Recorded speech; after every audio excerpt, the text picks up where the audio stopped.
الروائي الروسي العظيم فيودور ديستوفسكي كان ليه آراء حلوة قوي، يمكن لحد دلوقتي احنا بنسمعها في حياتنا وبنطبقها كمان. جه قال لك ايه بقى؟ قال لك الزهور التي ستشتريها عند زيارتك لقبري لا داعي لها ولا داعي لأن تبكي فوق رأسي. اشتري ساندويتش واعطيه لحارس المقبرة. ده كان رأي عظيم جدا، معناه انت لو زعلان عليا فما تزعلش، عايز تجيب لي ورد وتحطه عندي، ما انا خلاص مت، اعمل حاجة ايه تفيد بيها حد تاني بقى وانت كمان تاخد ثواب، فهات سندوتش لحارس المقبرة.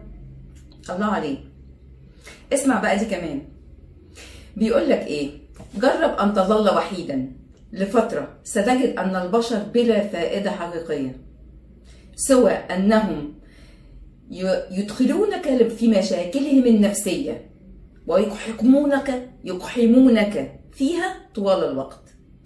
يمكن كان نظرته متشائمة شوية للحياة، يمكن كان شايف ان البشر ملهمش فايدة قوي في حياته الا انهم اقحموه في مشاكلهم الشخصية، وده زاد من انه هو كان نفسيا متأثر جدا جدا.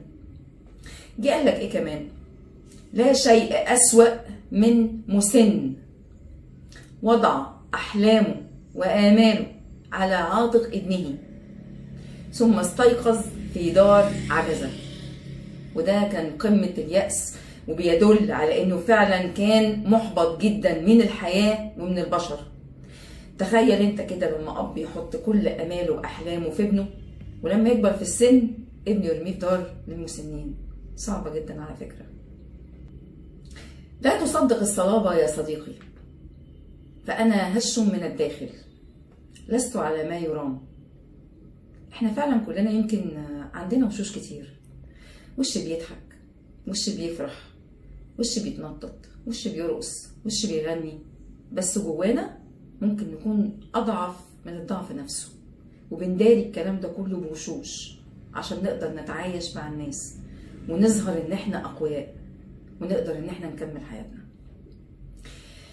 ما ينبغي ان يشبه الانسان جميع الناس، فكن مختلف حتى لو صرت وحيدا.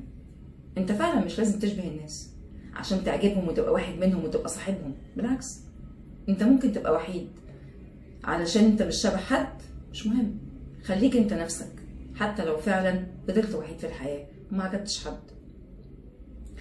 الناس يكرهون القوي ويطيعونه ويحبون الضعيف ويستحقرونه.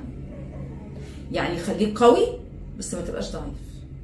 يمكن الناس تكرهك بس ما تخليهمش يحتقروك. واخيرا، على ماذا يجب ان يكون الانسان ممتنا لو عاش اسوأ لحظاته فرضا؟ هو انت هتبقى مبسوط ليه لو عشت وحيد؟ هو كان شايف ان هو رغم ان هو عايش وحيد ويمكن وصل لكده ما كانش مبسوط، بس بيقولك انت كمان يمكن ما تبقاش مبسوط ان انت وحيد، رغم ان هو بيقولك لو انت ما عجبتش الناس خليك وحيد، بس في نفس الوقت ما تبقاش مبسوط قوي ان انت وحيد. لازم برضو تحاول ان انت تكون مع الناس وانك ما تبقاش وحيد. الآراء دي بنتعلم منها ان انت تبقى قوي، وان يبقى لك شخصية قوية، وانك تبقى صلب عشان تعرف تواجه الحياة. واهم حاجة بقى انك تثق في نفسك. ثقتك في نفسك بعد ثقتك في ربنا سبحانه وتعالى هي دي اللي هتوصلك لهدفك. تحياتي، رنا الفتحي.